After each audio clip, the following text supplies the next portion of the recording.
Hello everyone, myself Akshay. Today I will discuss with you on the topic of human circulatory system. As we know, human body is a very complex machine which requires every function to work in an efficient way. To keep running these functions without any hesitates, the vital elements or components should be transferred or delivered to each and every part of the body. This role of transportation is carried out by human circulatory system. Thus, human circulatory system consists of heart, lymph or lymph vessels, blood and blood vessels. These are the main organs of the human circulatory system which provides the transportation system and delivers all the essential nutrients and components to various parts of the body. Human circulatory system consists of arteries, veins, and capillaries.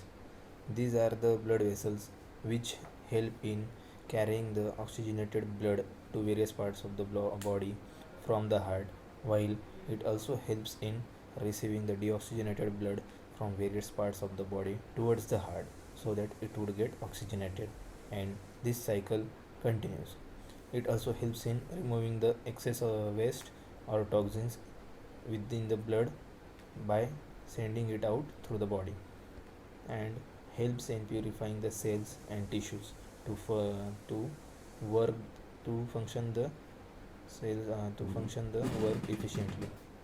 The human heart consists of four chambers, that is two auricles and two ventricles. It is responsible for transportation of oxygen throughout the body, and thus it is the organ which helps in double circulation, that is transportation of oxygenated blood from heart to various parts of the body while receiving the deoxygenated blood from various parts of the body to the heart. Now we will discuss about the organs used in the human circulatory system, that is heart, blood, blood vessels and lymph vessels or lymphatic vessels.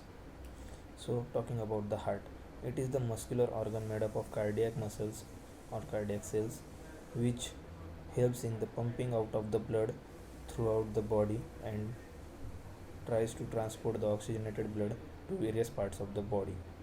It has four chambers. The upper two chambers are called auricles, and the lower two chambers of the heart are called ventricles, which are separated by interseptum and semilunar walls. This organ is situated or located between the chest cavity or chest region between the two lungs.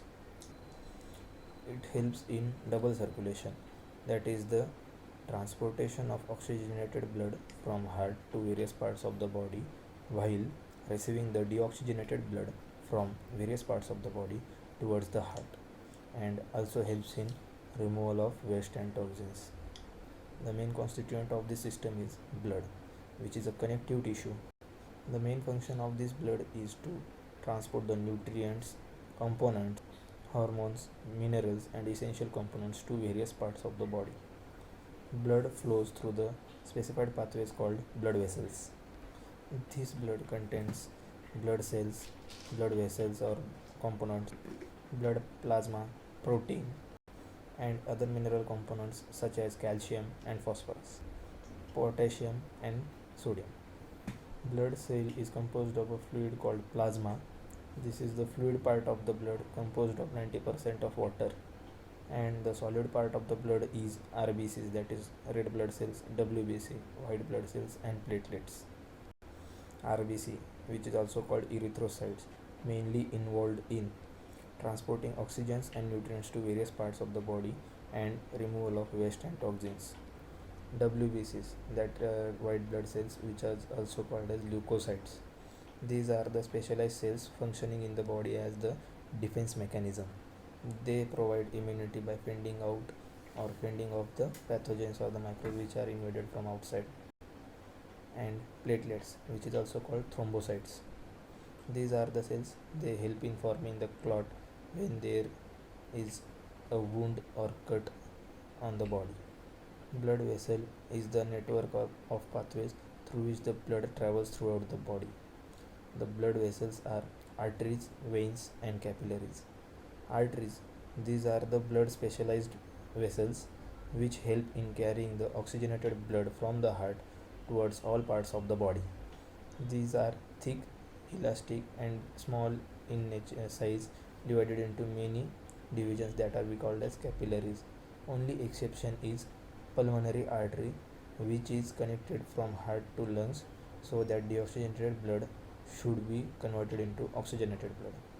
Veins. These are the blood vessels which carry deoxygenated blood from all over the parts of the body towards the heart for the oxygenation of the blood. These are thin, elastic, and present closer to the skin, which can be visible. However, pulmonary veins and umbilical veins are the only veins which carry oxygenated blood in the entire body.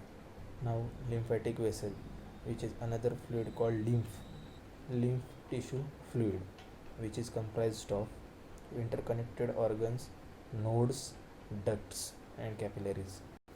Lymph is colorless fluid consisting of salt and protein and water, which transport and circulate food, digested food, and absorb fat to intercellular spaces in the tissues.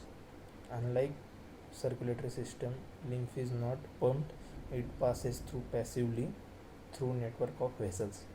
Talking about the functions of the circulatory system, it carries or helps in passing the oxygenated blood throughout the body and receiving the deoxygenated blood to purify.